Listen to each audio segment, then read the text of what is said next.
In today's video, I'm going to teach you how to delete a rule in Outlook. If a rule is moving, forwarding, or flagging messages you no longer want, deleting it is the cleanest way to stop that automation. I'll walk you through the classic Outlook desktop app first. Then show the steps for Outlook on the web or the new Outlook, so you can follow along with whichever interface you use. Let's start with the classic Outlook desktop app.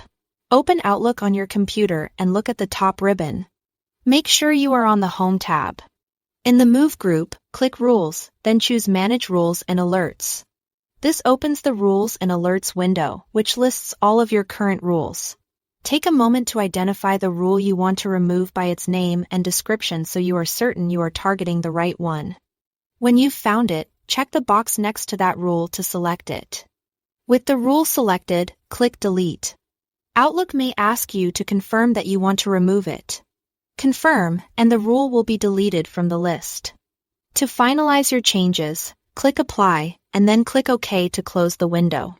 Apply ensures the deletion is committed, and OK exits the dialog so you return to your inbox. From this point on, Outlook will no longer run that rule on incoming or outgoing messages. Now let's look at Outlook on the web or the new Outlook. In the upper right corner of your mailbox, click the Settings gear icon. A search bar appears at the top of the Settings panel. Type Inbox Rules into that search, and select Inbox Rules from the results. You'll see a list of any rules that are currently active for your account. Locate the specific rule you want to delete by reviewing the name and brief description. When you've found it, click the trash can icon next to that rule to delete it. The rule is removed and you are done. Because rules in the web and new Outlook experience are managed at the account level, removing a rule here stops it from running across connected devices as well.